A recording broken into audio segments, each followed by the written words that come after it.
Assalamualaikum warahmatullahi wabarakatuh. Selamat pagi, Tabi pun. Yang terhormat Ibu Nelly Astuti dan Ibu Destiani selaku dosen pengampu mata kuliah pembelajaran Bahasa Indonesia SD. Yang saya hormati rekan-rekan mahasiswa semester 6C. Di sini kami dari kelompok 9 yang beranggotakan saya Mutiara Harding Tias sebagai moderator dan rekan-rekan saya yaitu Ayu Indah Wulandari, Indah Rahayu dan Yolanda Paula Credebelia akan mempresentasikan materi pembelajaran bahasa dan sastra di sekolah dasar. Perkenalkan, nama saya Ayu Indah Wulandari. Di sini saya dan rekan-rekan saya akan menjelaskan mengenai pembelajaran bahasa dan sastra di sekolah dasar. Seperti yang sudah kita ketahui, bahasa merupakan kebutuhan setiap umat manusia. Bahasa juga merupakan salah satu unsur budaya dan simbol bagi manusia dalam berkomunikasi terhadap semua kebutuhan. Melalui bahasa, manusia dapat menyampaikan atau menerima berbagai pesan, baik untuk dirinya maupun untuk orang lain. Nah, di sekolah dasar, bahasa Indonesia menjadi salah satu mata pelajaran yang dipelajari dari mulai kelas 1 sampai dengan kelas 6. Pembelajaran bahasa Indonesia sendiri memiliki tujuan yang tidak berbeda dengan tujuan pembelajaran yang lain, yakni untuk memperoleh pengetahuan, keterampilan, kreativitas, dan sikap. Materi pertama yang akan saya jelaskan yaitu pembelajaran bahasa Indonesia dengan fokus keterampilan berbahasa. Pembelajaran bahasa Indonesia pada hakikatnya adalah membelajarkan peserta didik tentang keterampilan berbahasa Indonesia yang baik dan benar, sesuai dengan tujuan dan fungsinya. Nah, menurut Mazaki, mata pelajaran bahasa Indonesia bertujuan agar peserta didik memiliki kemampuan berkomunikasi secara efektif dan efisien sesuai dengan etika yang berlaku baik secara lisan maupun tulis, menghargai dan bangga menggunakan bahasa Indonesia sebagai bahasa persatuan dan bahasa negara Indonesia. Keterampilan berbahasa adalah kemampuan yang dimiliki seseorang untuk menggunakan bahasa. Adapun keterampilan berbahasa dalam kurikulum di sekolah mencakup 4 aspek, yaitu keterampilan menyimak, keterampilan berbicara, keterampilan membaca, dan keterampilan menulis. Keempat keterampilan tersebut saling terkait antara satu dengan yang lainnya. Yang pertama, menyimak. Nah, menyimak diartikan sebagai suatu aktivitas mendengarkan yang dilakukan secara sengaja untuk menangkap makna dari sumber simakan. Yang kedua, berbicara.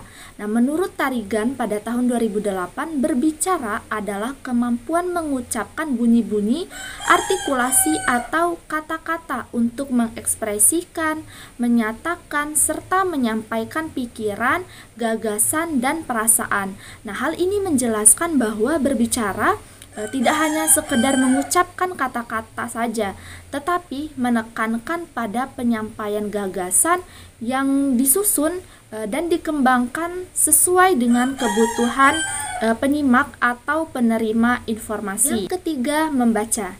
Pada hakikatnya, membaca adalah kegiatan fisik dan mental untuk menemukan makna dari tulisan. Walaupun dalam kegiatan itu terjadi proses pengenalan huruf-huruf. Nah, dikatakan kegiatan fisik karena apa? Karena bagian-bagian tubuh khususnya mata yang melakukan, dan dikatakan kegiatan mental karena bagian-bagian pikiran khususnya persepsi dan ingatan terlibat di dalamnya. Nah, dari definisi ini dapat kita lihat ya bahwa menemukan makna dari bacaan atau sebuah tulisan merupakan tujuan utama dari membaca. Dan yang keempat, menulis. Menulis berarti menuangkan buah pikiran ke dalam bentuk tulisan atau menceritakan sesuatu kepada orang lain melalui tulisan. Dengan kata lain, melalui proses menulis kita dapat berkomunikasi secara tidak langsung. Sebagai bahan pengajaran, secara garis besar bahasa Indonesia terdiri atas 3 komponen, yaitu yang pertama kebahasaan. Kebahasaan yaitu semua perihal yang berhubungan dengan bahasa. Yang kedua, kemampuan berbahasa, merupakan kemampuan memilih bunyi-bunyi bahasa atau berupa kata, kalimat, tekanan, dan nada secara tepat serta memformulasikannya secara tepat pula guna menyampaikan pikiran, perasaan, gagasan, fakta, perbuatan dalam suatu konteks komunikasi. Yang ketiga, kesastraan, merupakan kemampuan mendengarkan, berbicara, membaca, dan menulis yang meliputi berbagai jenis dan bentuk sastra, mencakup kemampuan mengapresiasi sastra, berekspresi sastra, dan menelaah hasil sastra. Sedangkan pada kompetensi, kebahasaan terdiri dari 2 aspek, yakni struktur kebahasaan dan kosakata. Pertama, kita akan bahas struktur kebahasaan terlebih dahulu. Struktur kebahasaan terdiri dari yang pertama fonologi. Fonologi merupakan bagian dari ilmu bahasa yang mengkaji bunyi. Objek kajian fonologi yang pertama adalah bunyi bahasa atau fon yang disebut tata bunyi atau fonetik, dan yang kedua mengkaji fonem yang disebut tata fonem atau fonemik. Dengan demikian dapat disimpulkan bahwa fonologi adalah cabang ilmu bahasa yang mengkaji bunyi-bunyi bahasa, proses terbentuknya, dan perubahannya. Struktur kebahasaan yang kedua yaitu morfologi. Secara etimologi, kata morfologi berasal dari kata morf yang berarti bentuk dan katalogi yang berarti ilmu. Jadi, secara harfiah, kata morfologi berarti ilmu mengenai bentuk. Di dalam kajian linguistik, morfologi berarti cabang ilmu bahasa yang mengkaji seluk-beluk bentuk kata dan perubahannya serta dampak dari perubahan itu terhadap arti atau sebuah makna. Komponen kebahasaan yang ketiga, sintaksis. Sintaksis merupakan bagian dari ilmu bahasa yang di dalamnya mengkaji tentang kata dan kelompok kata yang membentuk frasa, klausa, dan kalimat. Apa itu frasa? Frasa adalah gabungan 2 kata atau lebih yang bersifat non-prediktif atau lazim juga disebut gabungan kata yang mengisi salah satu fungsi sintaksis di dalam kalimat. Lalu, apa itu klausa? Klausa adalah satuan sintaksis berupa runtunan kata-kata berkonstruksi predikatif. Artinya, di dalam konstruksi itu ada komponen berupa kata atau frasa yang berfungsi sebagai predikat dan yang lainnya berfungsi sebagai subjek, objek, dan sebagai keterangan. Dan yang terakhir, apa itu kalimat? Kalimat adalah suatu bentuk linguistik yang terdiri atas komponen kata-kata, frasa, atau klausa. Selanjutnya, struktur kebahasaan yang keempat yaitu semantik.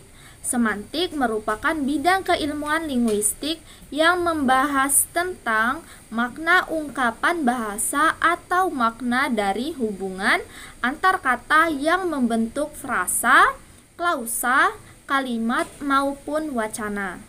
Dan yang terakhir, yang kelima, yaitu kewacanaan. Kewacanaan merupakan kalimat-kalimat yang saling berkaitan antara yang satu dengan yang lain dan membentuk satu kesatuan yang utuh. Itulah kompetensi kebahasaan yang dilihat dari struktur kebahasaan. Selanjutnya yaitu kompetensi kebahasaan dari aspek kosakata.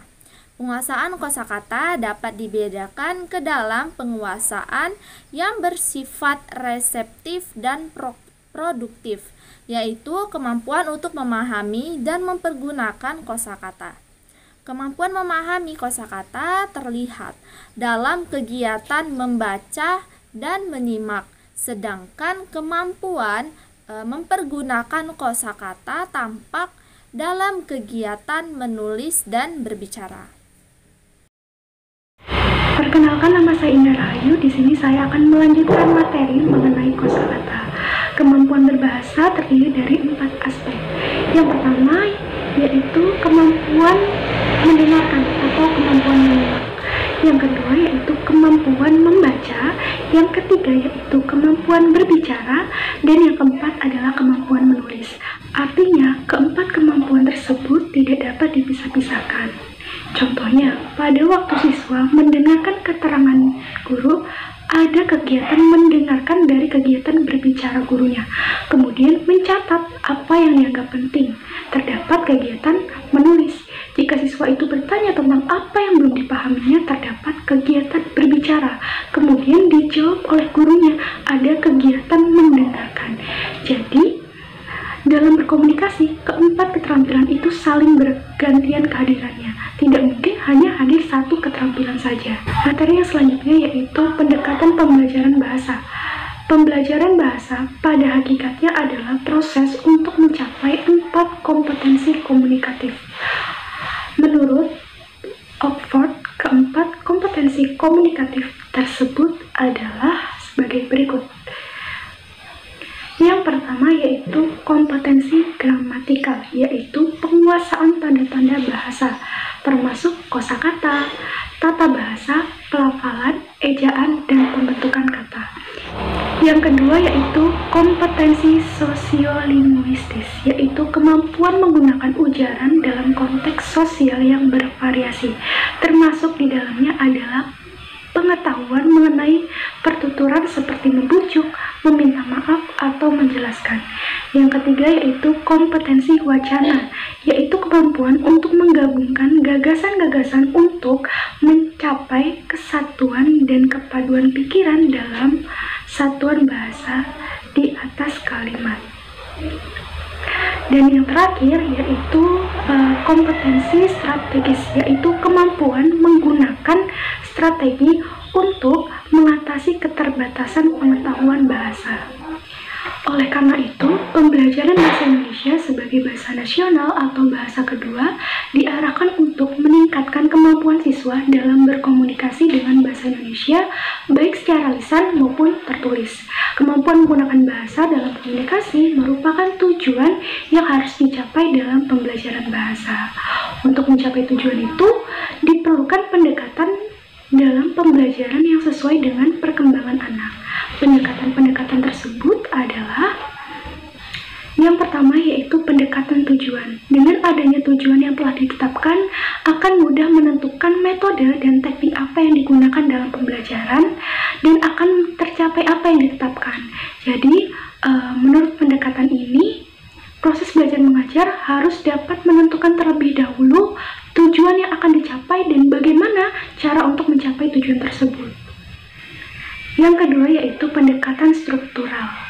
Pendekatan struktural merupakan salah satu pendekatan yang digunakan dalam proses pembelajaran bahasa. Pendekatan ini dilandasi dengan asumsi bahwa bahasa sebagai akidah. Pendekatan struktural lebih menitik beratkan pada penguasaan tata bahasa atau kaidah-kaidah bahasa. Pembelajaran bahasa menurut pendekatan ini difokuskan pada pengetahuan struktur bahasa yang mencakup fonologi, morfologi, dan sintaksis. Dalam hal ini, pengetahuan tentang struktur bahasa mencakup tentang suku kata, pola kata, dan pola kalimat. Yang ketiga yaitu pendekatan keterampilan proses. Pendekatan keterampilan proses adalah suatu kegiatan belajar mengajar yang terfokus pada pelibatan peserta didik secara aktif dan kreatif dalam proses pemerolehan hasil belajar. Keterampilan proses ini meliputi keterampilan intelektual, keterampilan sosial, dan keterampilan fisik. Jadi, menurut pendekatan proses, peserta didik tidak hanya diberikan materi apa yang harus dipelajari, tetapi juga harus belajar bagaimana cara mempelajari bahasa itu sendiri. Yang keempat yaitu pendekatan world language. World language adalah cara untuk menyatukan pandangan tentang bahasa, tentang pembelajaran, dan tentang orang-orang yang terlibat dalam pembelajaran. World language dimulai dengan menumbuhkan lingkungan di mana bahasa diajarkan secara utuh dan keterampilan bahasa seperti menyimak, berbicara, membaca, dan menulis diajarkan secara terpadu. Menurut Rodman tahun 1991 dan Froese tahun 1991 ada 8 komponen world language. Yang pertama yaitu reading aloud. Reading aloud adalah kegiatan membaca yang dilakukan oleh guru untuk siswanya. Guru dapat menggunakan bacaan yang terdapat dalam buku, seperti buku teks atau buku cerita lainnya. Dan sebagai seorang guru membacakannya dengan suara yang keras dan intonasi yang benar sehingga siswa dapat mendengarkan dan menikmati ceritanya. Yang kedua yaitu journal writing. Salah satu cara yang dipandang cukup efektif untuk meningkatkan keterampilan siswa menulis adalah dengan mengimplementasikan pembelajaran menulis jurnal atau menulis informal. Melalui menulis jurnal, siswa dilatih untuk lancar mencurahkan gagasan dan menceritakan kejadian-kejadian yang ada di sekitarnya menggunakan bahasa dalam bentuk tulisan. Yang ketiga yaitu sustained silent reading, merupakan kegiatan membaca dalam hati yang dilakukan siswa. Nah, dalam hal ini siswa diberi kesempatan untuk memilih sendiri buku atau materi yang akan dibacanya. Yang kelima yaitu guided reading atau membaca terbimbing, adalah kegiatan membaca dan mendiskusikan buku yang sama. Jadi, guru berperan sebagai pengamat dan fasilitator yang bertugas memberikan pertanyaan pemahaman, kemudian siswa menjawab dengan kritis. Yang keenam yaitu guided writing atau menulis terbimbing, adalah kegiatan menulis di bawah bimbingan guru, bagaimana menulis sistematis, jelas, menarik, dapat menemukan apa yang ingin ditulis dan sebagainya. Dan yang terakhir yaitu independent writing atau menulis bebas, adalah kegiatan untuk meningkatkan kemampuan menulis, meningkatkan kebiasaan, dan meningkatkan kemampuan berpikir kritis. Dalam independent writing ini, siswa berkesempatan menulis tanpa investasi dari guru. Saya Yolanda Pola Kredibelia di sini akan menyampaikan materi mengenai pembelajaran bahasa Indonesia dengan fokus sastra.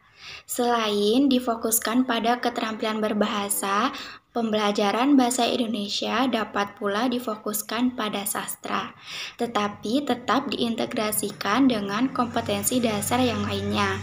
Misalkan pada pembelajaran mendengarkan dongeng, mendeklamasikan puisi, mengubah puisi ke dalam bentuk prosa.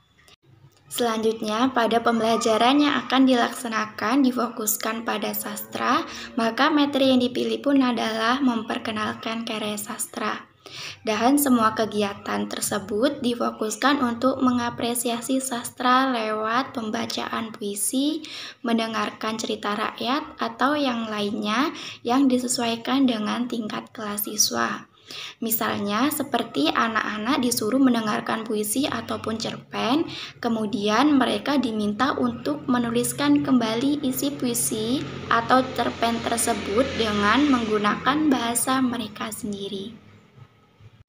Selanjutnya, tujuan pembelajaran sastra pada kelas rendah yaitu pada kelas 1 dan 2, standar kompetensi yang harus dikuasai oleh siswa yaitu berupa siswa mampu mengapresiasi sastra anak secara sederhana melalui beberapa kegiatan seperti mendengarkan dongeng, bermain peran, dan mendeklamasikan atau melakukan puisi anak.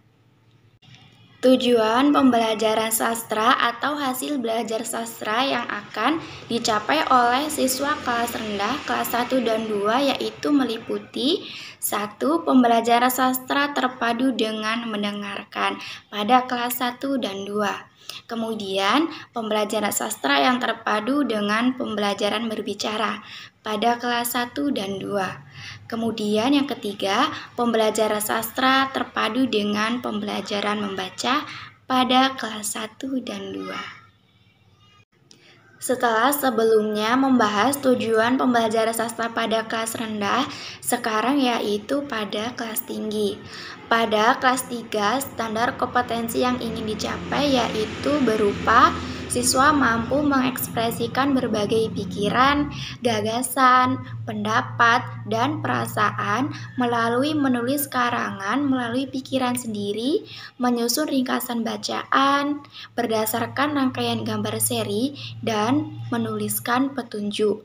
Kemudian pada kelas 4 yaitu mampu mengapresiasi ragam sastra anak melalui kegiatan mendengarkan dongeng ataupun cerita rakyat, mendengarkan pembacaan pantun, membaca dongeng atau cerita rakyat, memerankan penggalan drama, menuliskan cerita rekaan, serta membuat pantun secara sederhana.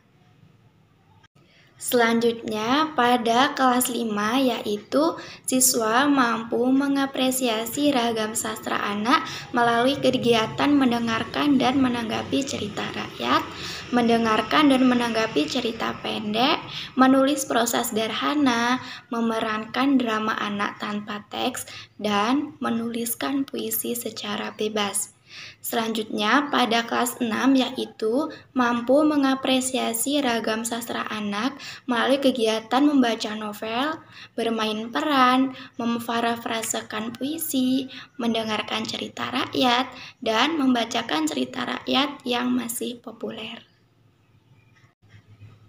Selanjutnya, adapun tujuan pembelajaran sastra atau hasil belajar sastra yang akan dicapai pada kelas tinggi meliputi kelas 3, 4, 5, dan 6, yaitu ada beberapa. Yang pertama, pembelajaran sastra terpadu dengan pembelajaran mendengarkan. Yang kedua, pembelajaran sastra terpadu dengan pembelajaran berbicara pada kelas 3, 4, 5, dan 6. Selanjutnya, pembelajaran sastra terpadu dengan pembelajaran membaca. Kemudian yang terakhir, pembelajaran sastra terpadu dengan pembelajaran menulis pada kelas 4, 5, dan 6. Saya Mutiara Hardining Tias akan melanjutkan materi mengenai pembelajaran bahasa Indonesia dengan fokus sastra. Menurut hak pemilihan, materi harus sesuai dengan kebutuhan anak, yaitu sastra untuk anak-anak harus memiliki nilai-nilai yang mencakup nilai yang bersifat personal. Artinya bahwa materi sastra yang dipilih harus dapat yang pertama memberikan kenikmatan. Kenikmatan itu sendiri artinya sastra itu dapat memberikan kebahagiaan dan menyenangkan. Yang kedua, mengembangkan imajinasi. Ketika suatu sastra tersebut diberikan kepada anak tersebut dapat membayangkan kejadian mengenai sastra yang diberikan oleh guru. Yang ketiga, memperkuat daya pikir. Daya pikir yang dimasukkan ini berhubungan dengan mengembangkan imajinasi. Jadi semakin anak itu mendengarkan dan mengamati sastra dan mengembangkan imajinasinya, maka daya pikirnya akan semakin kuat. Yang keempat, memberikan pengalaman mengalami. Jadi ketika siswa membayangkan, maka secara tidak langsung siswa tersebut akan menggambarkan dirinya sebagai suatu tokoh dan mempunyai pengalaman untuk mengalami. Yang kelima, mengembangkan kemampuan berperilaku. Yang keenam, menyajikan pengalaman yang menyeluruh. Jadi sastra tersebut dapat memberikan pengalaman yang menyeluruh bagi peserta didik. Selanjutnya adalah teknik pembelajaran bahasa Indonesia pada fokus sastra. Yang pertama adalah ceramah. Ceramah itu sendiri artinya metode tersebut akan ditekankan keaktifan pada seorang guru. Jadi guru dapat melakukan metode ceramah, yaitu berbicara di depan sebagai pembicara dan siswa adalah sebagai penyimak, sehingga keaktifan terbesar ada pada seorang pendidik. Selanjutnya adalah tanya jawab. Bertanya maka pasangannya adalah jawaban. Jadi guru tersebut harus mempunyai teknik untuk bertanya sehingga siswa mempunyai respon atau stimulus dorongan untuk berpikir mengenai jawaban yang guru berikan. Selanjutnya adalah diskusi kelompok. Diskusi kelompok sendiri ini adalah membagi siswa menjadi beberapa kelompok. Secara tidak langsung siswa tersebut akan melakukan interaksi komunikasi. Dalam komunikasi tersebut mempunyai pertanyaan dan jawaban. Hasil diskusi tersebut dicatat sehingga siswa mempunyai keterampilan untuk menyampaikan pendapat, berbicara, menyimak, dan menulis, serta membaca. Pemberian tugas ini dilakukan oleh pendidik untuk peserta didik, yaitu memberikan tugas kepada peserta didik. Selanjutnya adalah ramu pendapat. Ramu pendapat yang dimaksudkan adalah mendiskusikan sesuatu kepada seluruh peserta didik untuk mendapatkan suatu jawaban. Dan yang terakhir adalah simulasi. Simulasi ini sendiri artinya adalah metode yang dilakukan dengan meniru sesuatu sehingga siswa tersebut dapat membayangkan untuk meniru sesuatu atau melakukan peniruan terhadap suatu hal sehingga kreativitas dalam pembelajaran dapat dikembangkan. Metode pembelajaran bahasa Indonesia pada fokus sastra. Yang pertama ada direct method atau metode langsung. Merupakan metode pengajaran bahasa yang di dalam pelaksanaannya guru langsung menggunakan bahasa sasaran, yaitu bahasa yang diajarkan. Misalnya dalam mengajarkan bahasa Indonesia, dalam pelajaran disajikan juga menggunakan bahasa Indonesia. Selanjutnya adalah natural method atau metode murni, yaitu merupakan metode yang dalam pelaksanaannya menggunakan peraga atau alat peraga berupa benda-benda atau gambar-gambar atau peragaan secara tidak langsung dalam aktivitas sehari-hari. Selanjutnya adalah reading method atau metode membaca. Merupakan metode yang di dalamnya memberikan pelajar atau peserta didik kemampuan dalam memahami teks yang diajarkan. Dan yang keempat adalah electric method atau metode campuran. Merupakan metode yang di dalam pelaksanaannya bebas untuk menambah atau mengkombinasikan atau mencampur antara metode yang satu dengan metode lainnya yang dianggap cocok dan diperkirakan dapat mencapai tujuan pelajaran yang ditetapkan. Materi yang terakhir adalah tujuan dan manfaat pembelajaran bahasa Indonesia dengan berbagai fokus. Adapun tujuan dan manfaat pembelajaran bahasa Indonesia sendiri dengan berbagai fokus tersebut adalah agar siswa dapat mengembangkan kompetensi mana yang dapat ditekankan. Misalnya yang ditekankan adalah kompetensi dasar mendengarkan, maka porsi untuk pembelajaran mendengarkan lebih banyak daripada keterampilan yang lain. Jika pembelajarannya ditekankan atau difokuskan pada sastra, maka tujuannya adalah meningkatkan siswa dalam mengapresiasi sastra.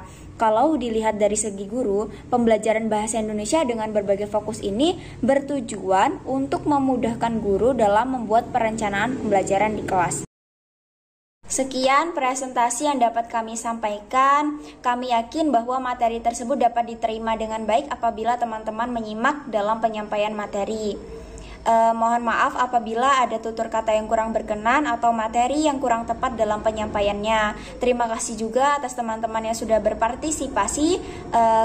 Kami akhiri. Wassalamualaikum warahmatullahi wabarakatuh.